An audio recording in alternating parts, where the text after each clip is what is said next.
Hello ladies and gentle peeps, Game Chanel here, and today I will teach you how to build this awesome gaming desk. I hope you enjoy.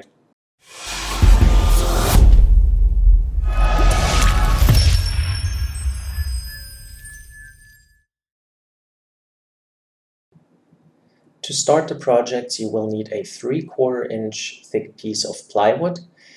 If you have access to an inch thick, I would suggest using that just because it makes it that much stronger. But at the very least, you will need 3/4 inches. I went to Home Depot and they had 8 by 4 foot long boards, and I basically just asked them to cut it in half. So the size of my table is 8 foot long by 2 feet wide. But again, you can cut it to any size that you need.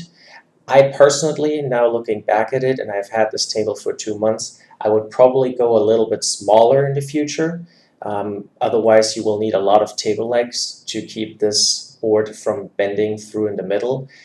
So I have currently 2 big table legs on the right and left, and then 2 smaller ones in the middle, and it's still sinking through in the middle a little bit. It's strong, but it just takes away a little bit from the appeal. Anyway, following up, I have a stencil of the Spider-Man logo, and I made this by just downloading an image from the internet of the logo of the spider. I upscaled it using Photoshop, but you can use different programs as well. And then essentially I just printed the spider to the size of 4 letter-sized pieces of paper and then just taped them together. In the next step, I'm securing the stencil in the middle of the board. So make sure you measure it out, and always remember, measure twice, cut once, or in this case, nail down once. You don't have to use nails. If you do, just use very small ones and don't hammer it all the way. Just make sure it's secure so that you can trace the outlines of the stencil with your marker. The next step of the project is to trace the outline. I would suggest using a marker of the same color as the paint that you're going to use on top of the wood. So in my case, I knew I'm going to paint my wood black before I put an epoxy layer on it. So I used a black marker. You can use a pencil. That's probably the best because you can also erase it if you made a mistake. The reason for that is if you end up making a mistake while tracing it and you used a black marker but you plan on painting the wood white, there's a chance that the black marker at the end will shine through the white paint unless you do a lot of layers. So my suggestion is use a pencil or a marker that shows or is the same color as the paint that you're going to use. And here you can see me remove the nails that I used to secure the stencil. I probably ended up using between 10 and 15 just to make sure it doesn't move too much. And once you're done with that, you can take a look at your tracing for the first time. It looked pretty good to me. This is a good point also to mention that whatever stencil you use, whatever logo, symbol, whatever you want to use, make sure you leave about 1.5 to 2 inches at the very least between the wood and the stencil on the top and bottom, because if you cut too close to the wood and the wood is very heavy, it might break while you work on it. So make sure that you keep that space. It's very, very important. For the next step, you're going to use the marker and mark a lot of X's or dots, whatever you want to use, close to any tight turn or curve or corner of your stencil, because you won't be able to use your jigsaw to cut out the stencil in one go, essentially. So you will use these holes that you're drilling to put your jigsaw blade into it and then start cutting from there. My advice also is just drill the holes a little bit further inside the stencil. Don't get too close to the lines that you just traced, because it's very easy for the drill bit to move while you start drilling, and if you mess up, you will have some ugly curves and things that you didn't plan for. So just be safe and drill a little bit further inside the stencil. Take your time with this. You will probably end up using or drilling a lot of holes, which is okay. It's exhausting, but whatever, it has to be done, and it makes it that much easier later when it comes to using the jigsaw. So yeah, take your time, and always remember you're only doing this once ideally, and you don't have to start over.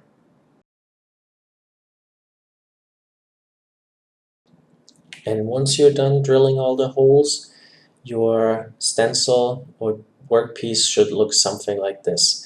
And you can just remove the wood if you want to, so your jigsaw is flush on the wood. But it's up to you. Just make sure it's a little bit flatter than this.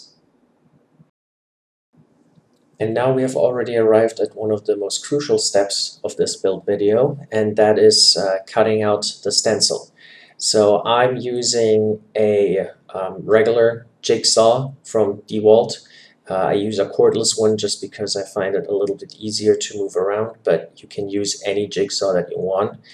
Just make sure you have a fresh blade, and yeah, that will just cut that much smoother through the wood.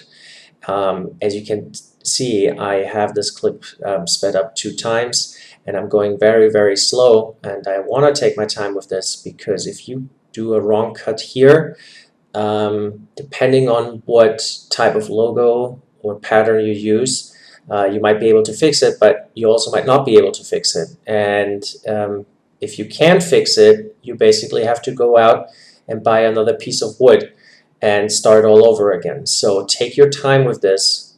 There's no rush. And I think it took me about maybe an hour, hour and a half to cut out this entire stencil. I know some people can do it faster. If you need 3 hours, that's fine. Take breaks in between, it doesn't matter. It's not a speed contest. You just want to have a product at the end that you're satisfied with.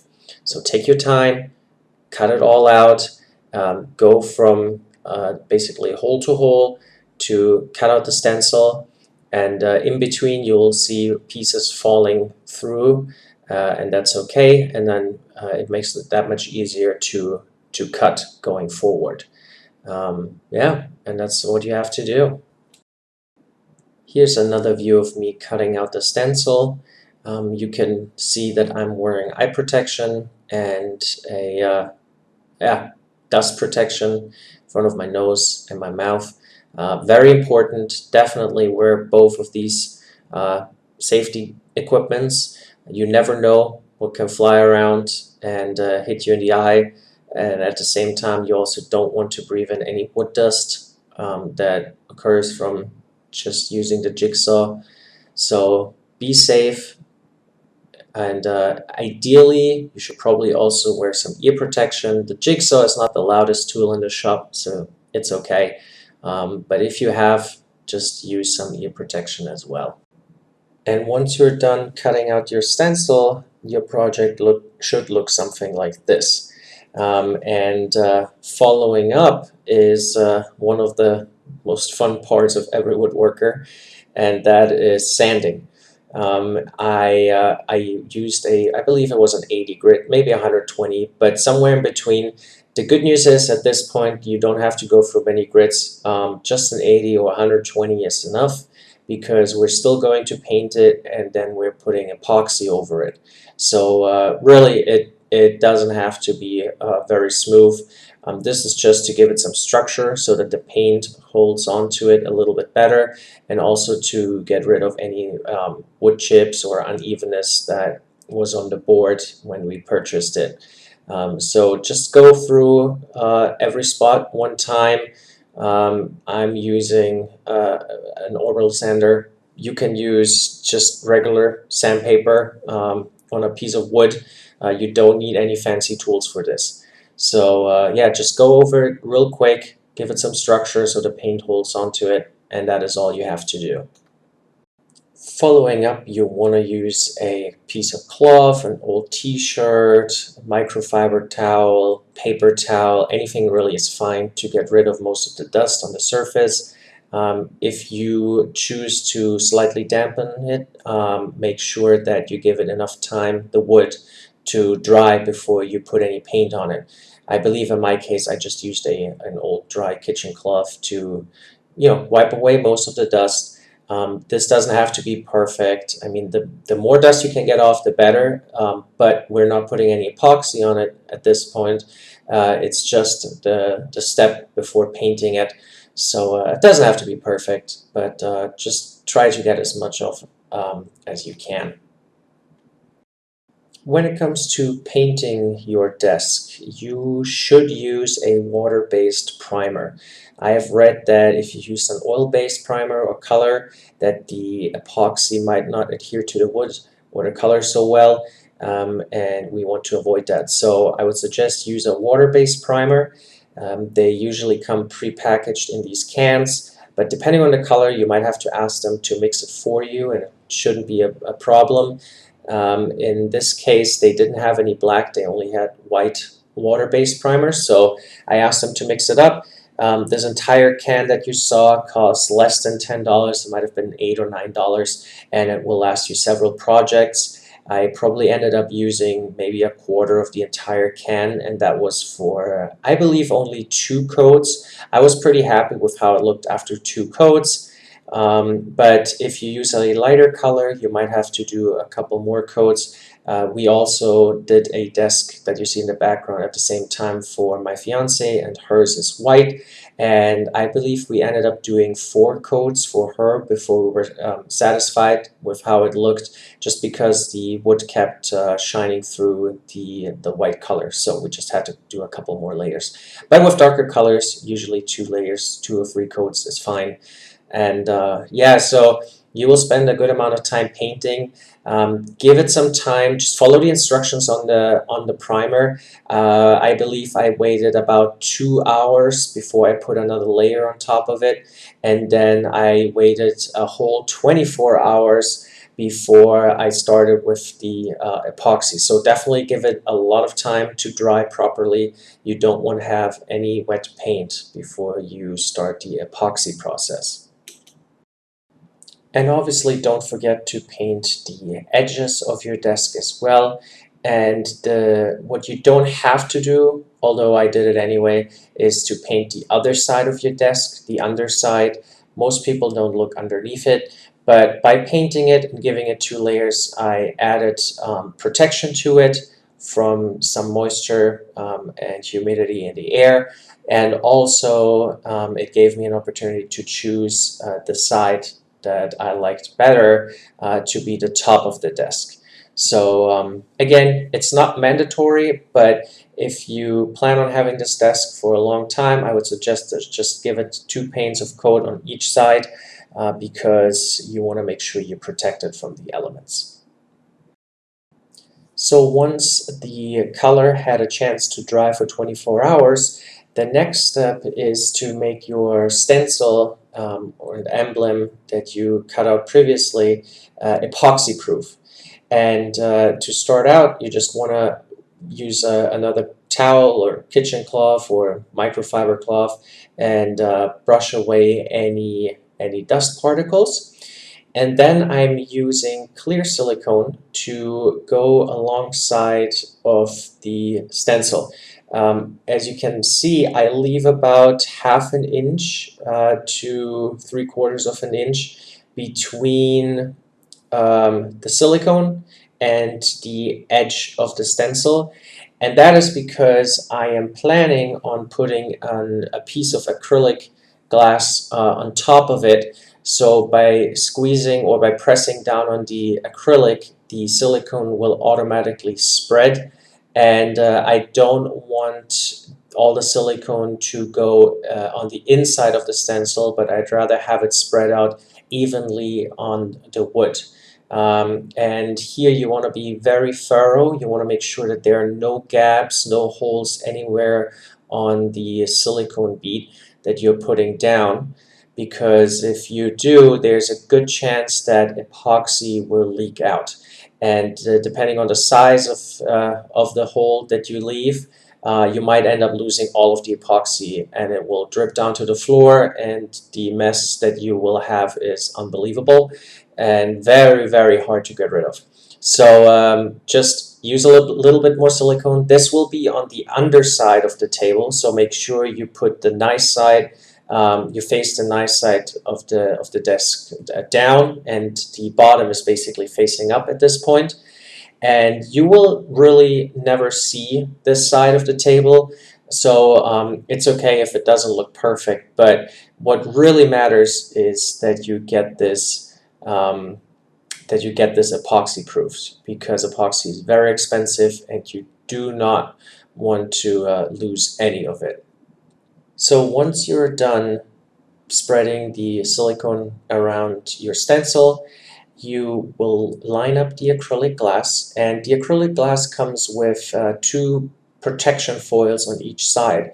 So make sure you remove the foil from one side, leave it on the other side, and where you just removed it, that's the side that's going to touch the silicone.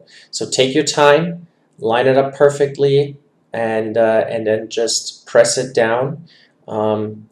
Just give it a firm press once it's flat, and you're good to go for the next step. However, I thought in the beginning that by just pressing it down to the wood, it would form a good bond, and it will be enough. But unfortunately, as you can tell by looking into the middle of the spider, that the silicone is not touching the wood, and that's just because the wood warped a little bit when I cut it out. So what you will have to do is you will have to drill the acrylic glass to the wood, which I will do in the next step. And here you can see me drilling some holes into the acrylic and a little bit into the wood.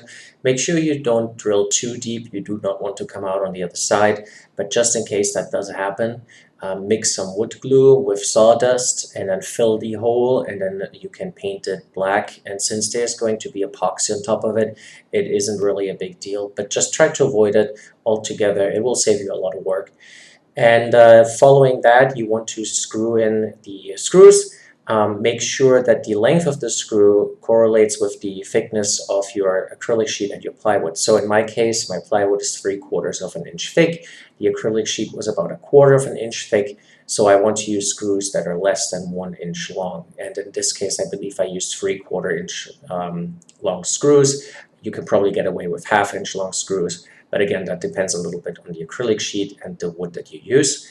And I thought I would unscrew all of these screws and break off the acrylic sheet after I filled the stencil with epoxy.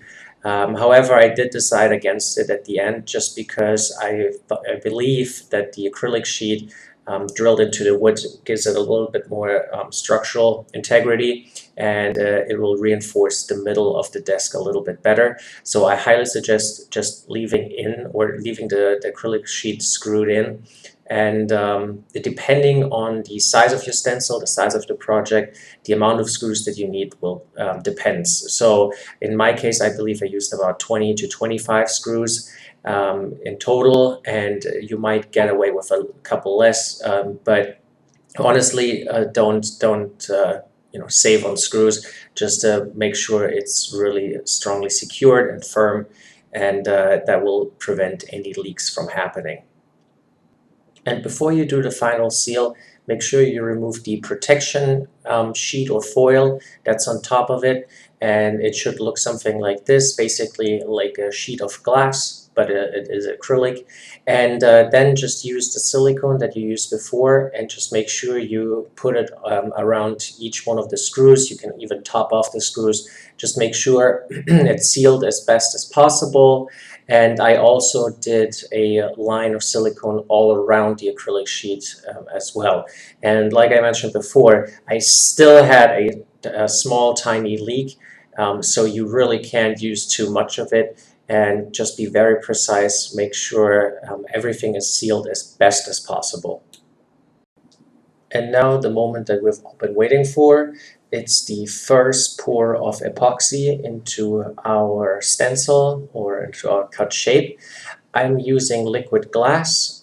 It's a thick pour formula with a 2-to-1 ratio, meaning the resin that I'm pouring right now, I need 2 parts of resin and then I need 1 part of hardener. You do not have to use this thick pour version. To be honest, it's a lot more expensive, about 2 to 3 times the price of regular resin.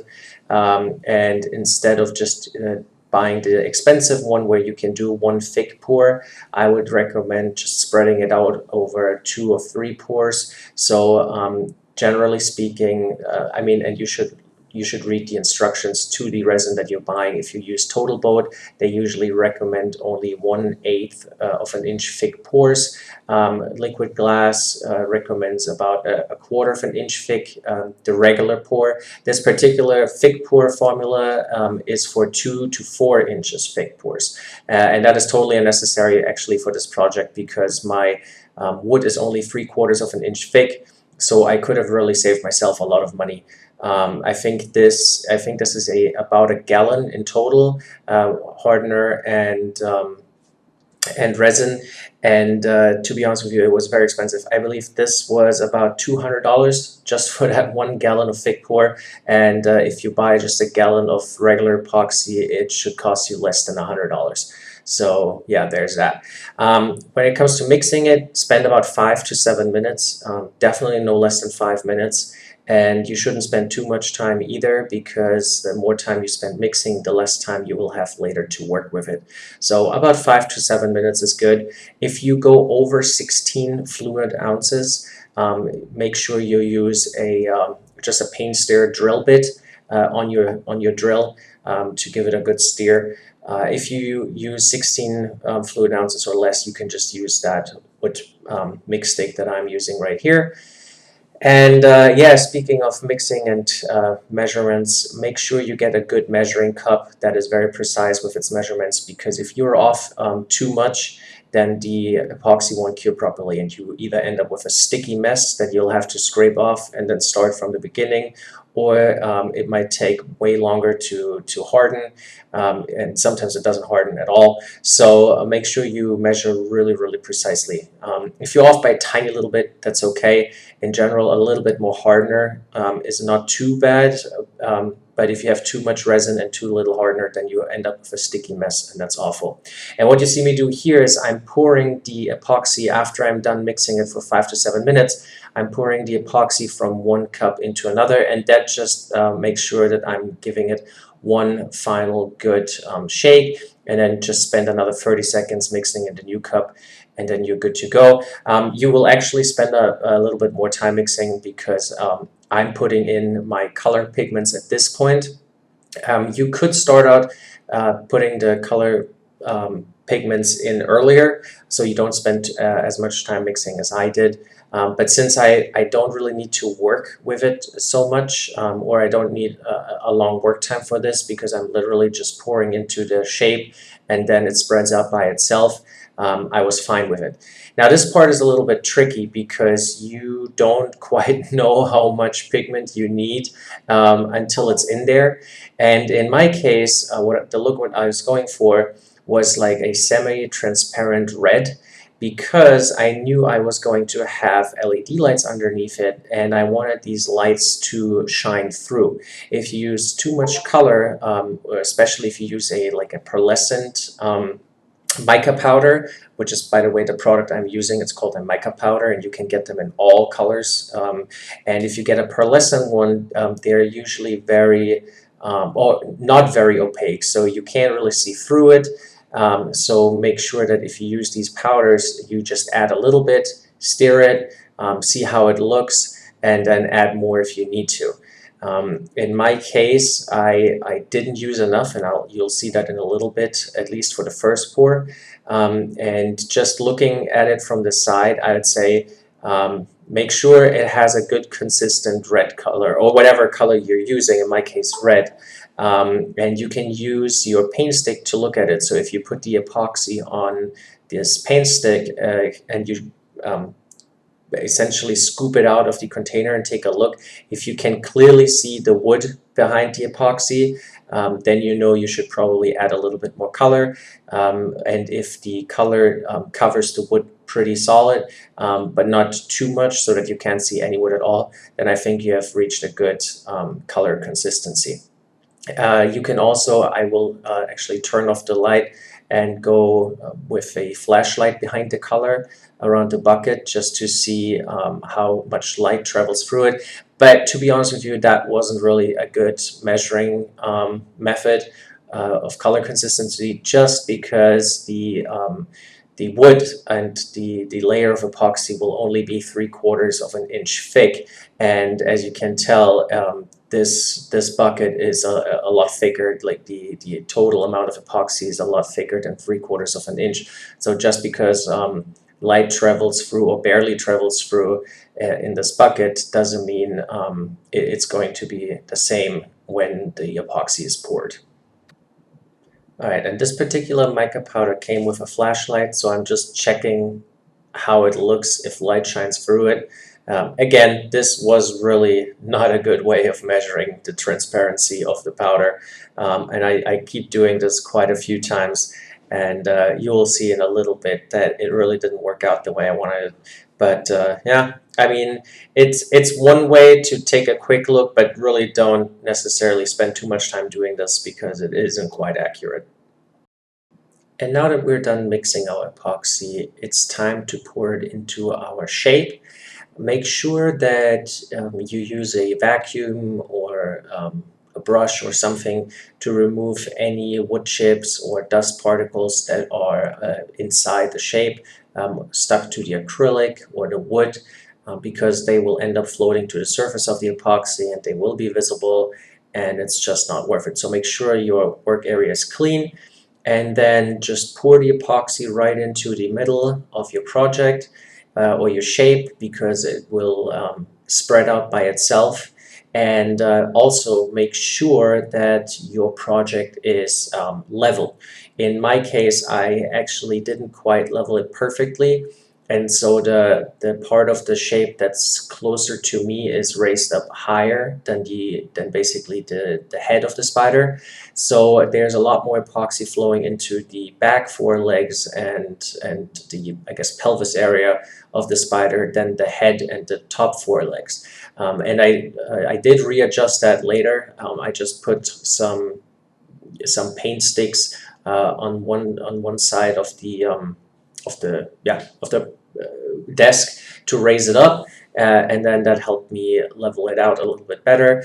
And before I poured all the epoxy with the big bucket, I put a little bit of epoxy in a smaller one, because if you have a very big bucket, it's really hard to do these thin pours, especially if you're working with a very small shape, like these legs, these front legs, and you want to avoid spillage as much as possible.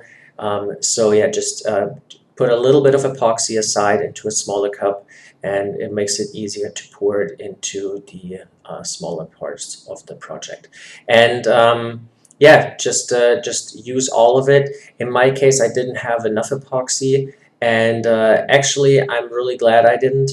And I ended up with about a quarter of an inch until the rim, because as you will see shortly, when the epoxy cured, even though it is a nice bright red and pretty much what I was looking for right now, it turned into a weird pinkish gum color. It looked like a bubble gum that you've chewed for a long time, and it really didn't look nice. And if I didn't have that edge to the top, or the remaining 1/4, then I couldn't have done another pour, which is what I did.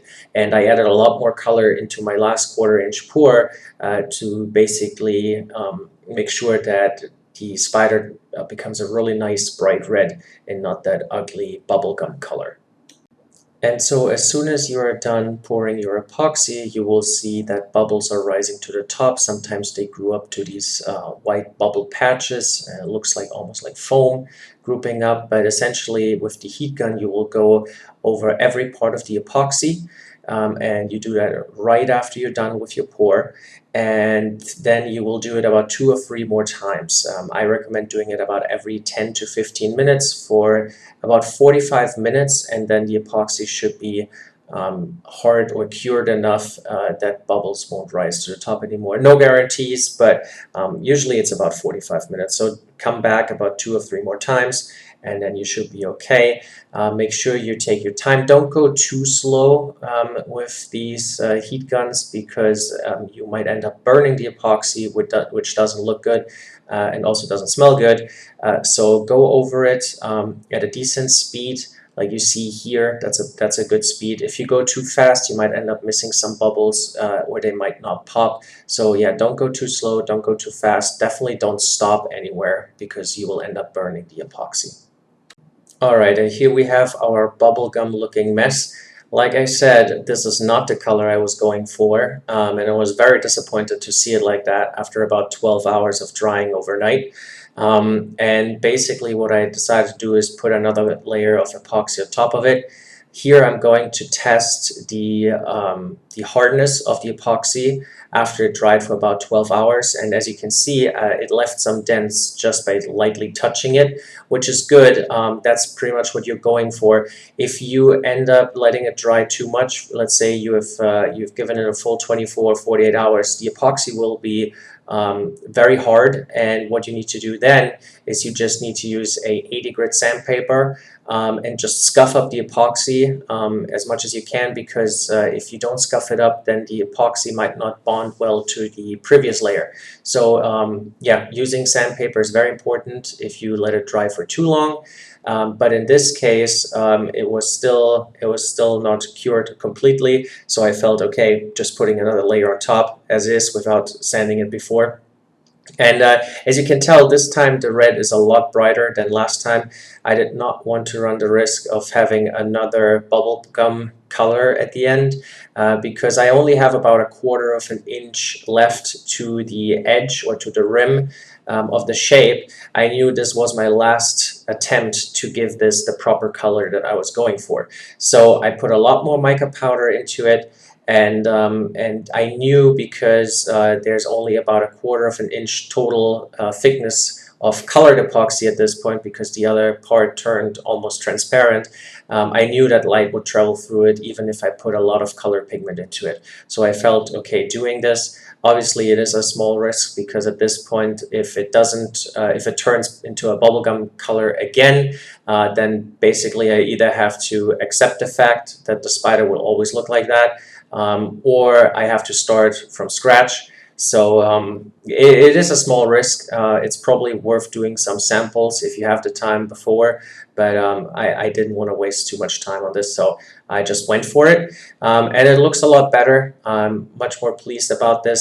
And as you can see, I'm slowly pouring epoxy into each leg individually, and then the body, and it goes to pretty much almost to the edge of the shape, and this is exactly how I wanted it to look like.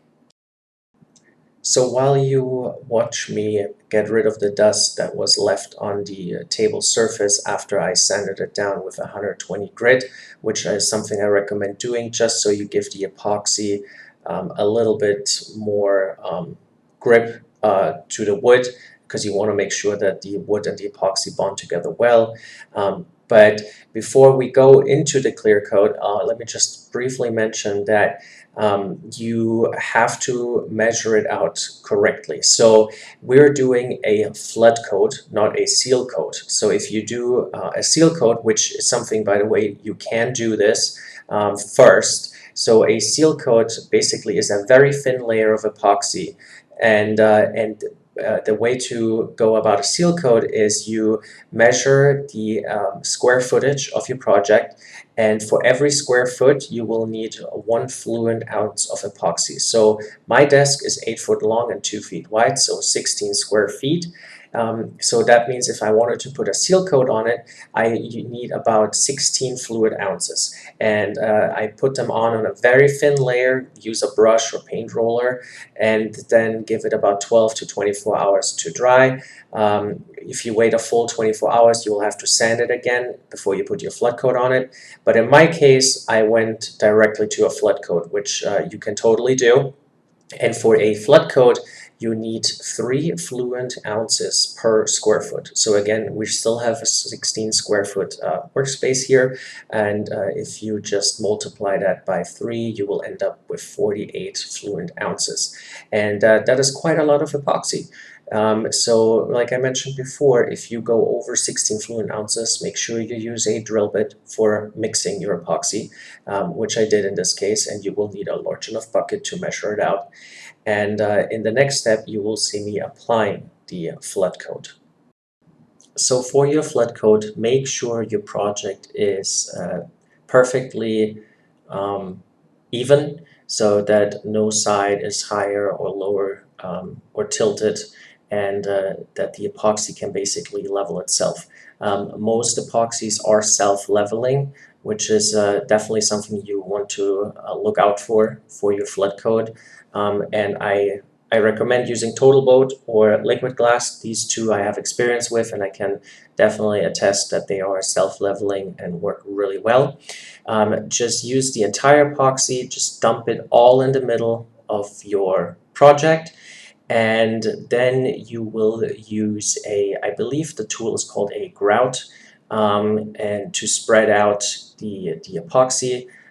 Make sure you scrape out whatever you have left in your bucket, just because epoxy is expensive, and you'll be surprised how much is actually stuck to the bottom and the sides of it. Some people recommend not to do this, because usually the parts on the rim and on the bottom are the parts of the epoxy that are not mixed very well. But yeah, in this case, I knew I mixed it very thoroughly, so I didn't feel too bad about it. Here you see me putting my brush into epoxy so it can soak some of the epoxy in, and I'll explain a little bit why I did that. But yes, this is, I believe, the grout tool. Essentially the same tool that people use that place tiles to spread out the mortar, and you use that at an angle to spread out your epoxy.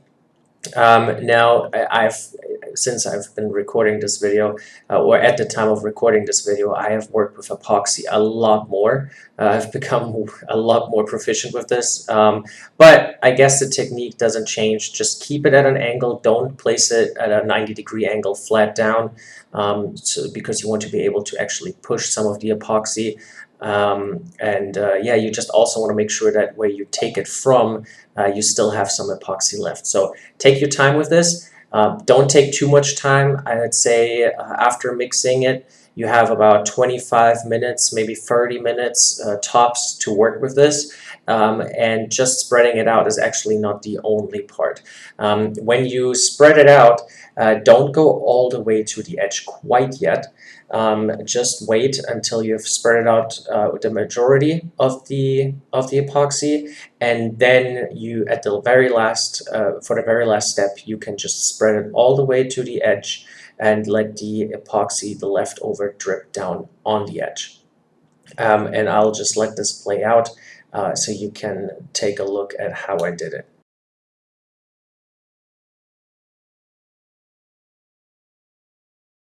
So what I do next here after I spread it out almost to the edge, and this is something I probably am not going to do anymore with any other projects, and that is using a paint roller to spread out the epoxy all the way to the edge. The reason why I do not like the paint roller is because if you roll with it, you introduce a lot more bubbles, and while you can just use the heat gun to get rid of them, it is really unnecessary to put that many bubbles in there. And also, it doesn't break the surface tension as well as a paintbrush does. So what I would recommend is just use a regular brush. Depending on the size of your project, get a big brush so you can get through it quicker. But just literally just dump the brush into epoxy, and then just touch the surface really quick all over the project. Just go essentially up and down the project, and just dip it essentially, almost like you're dipping a brush into a bucket of paint. Just dip it all over the epoxy, and that's just because you want to break the surface tension so that it can level itself much better and much cleaner. And that way also you don't introduce as many bubbles as with the paint roller, at least in my experience. I know some people swear on a paint roller, and be my guest, use it, but I didn't have great success with it. I didn't really like it. However, what I did like with the paint roller, and that I would use it for again, is just going along the edges of the project to make sure that the epoxy is getting on the edges as well. For that, I liked it, but again, the brush does the same job. So, or even you can even use your finger, to be honest with you, as long as you're wearing gloves. Always make sure you wear gloves when working with epoxy.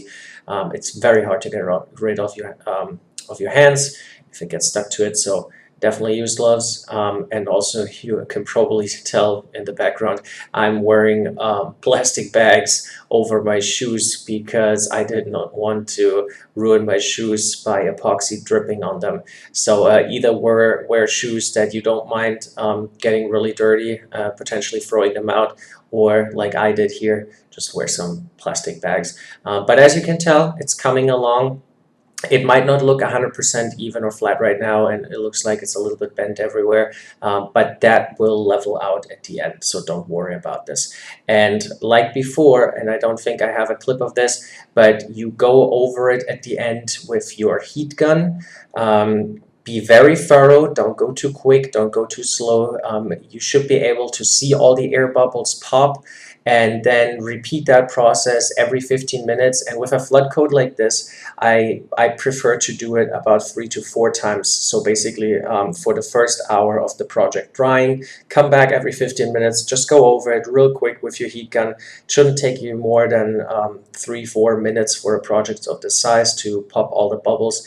But with a clear coat, it is so important that you get rid of them, because every single tiny bubble you will see at the end, and it will take away from the appeal. So be thorough, take the time. Ideally, you're only doing this once, keep that in mind. So, but yeah, it's very important to use a heat gun. Alright, just kidding. I did have a clip of me using the heat gun here, so I'm just going over the project slowly, step by step. Also, what I forgot to mention, if you're using a brush to break the surface tension, like I mentioned before, which is the way I recommend doing it, not necessarily with the paint roller, make sure you take a close look at your epoxy, because these brushes have a tendency, especially the cheap ones, have a tendency to lose a couple hairs while you do that. And so far in every single project after I've been brushing it up, I found some hairs in there. I was always able to get them all out, so it's pretty easy to spot them, but take your time, look at it, especially if you have a dark background. It might not be as easy to see it or to spot it, so take your time looking at it, because these hairs are really long, and if you don't take it out right away and it dries, it's basically in the project. The only way to get rid of it is really to sand basically a hole into the epoxy and sand the hair out, which is very tedious, time consuming, and not something that I would want to do. So yeah, and like I said, just go over your project with the heat gun. I'm going a little bit too fast here. Now, actually, that I'm looking at the clip, I wouldn't go quite as fast. Just take a little bit more time, and yeah, just rinse and repeat that process for the first hour. And here is a good teachable moment. This is what happens if you don't move your heat gun, or actually if you just hold it at the same spot for too long. Blisters will start to build up, and basically it will ruin that part of the project. So if that happens and your project looks something like this, what you have to do is you have to go back, you have to sand it all down, use an 80 or 120 grit sandpaper. It will look something like this after you're done sanding it, and it will look like it will never be clear again, but the good news is it will be. All you have to do is you have to wipe off the epoxy dust that is stuck to the surface. Just use a damp piece of cloth and then follow up with a dry one. Give it an hour or two just to air dry to make sure that there are no water drops on it. And then you can just go right into another clear coat. So basically this is how it looks like after you have wiped off all the dust. I know it's still white and it looks pretty bad, but it's okay. It's basically scuffed up at this point, and so once you put another clear coat on it, just like magic, it will be clear again, and both coats will basically bond to each other very well, and you will see that in a moment here. So don't worry if you make a mistake. The only thing that that means is that you have to just spend a little bit more time sanding, and you'll end up using a little bit more epoxy than what you originally planned for. But on the bright side, your table will become that much stronger because you now have a second coat. So it's not all bad news, so don't sweat it. But basically, just like before, use the same amount of epoxy for your clear coat that you used before, and then just use the grout again. Follow up by breaking the surface tension with the brush or paint roll if you want. Go over the edges, and then use the heat gun every 15 minutes for the first hour. And this time, not like me, this time just keep it moving so you don't have these bubbles forming. And then your project is basically complete after about 48 to 72 hours of drying. So I recommend after the last coat, before you set up your table right there, just give it a whole 72 hours, maybe even longer, and that way you make sure that the epoxy is dry, it's set, and if you place a monitor, a screen, or anything on it, it doesn't leave any dents in it. And once your project is completely dried, all that's left to do is to tape some LED lights on the bottom of your stencil or your filled epoxy piece, and it will glow up just like this. And obviously to attach some table legs, which you can get cheap from IKEA or Amazon, up to you. But yeah, with that, we've come to the end of the video. I hope you enjoyed it. I hope you learned a thing or two. If you did, please drop a like button. Please consider subscribing. It would definitely help me out. And if you have any questions at all, please leave them in the comment section. I will do my absolute best to answer each and every single question. And I will catch you all in the next video.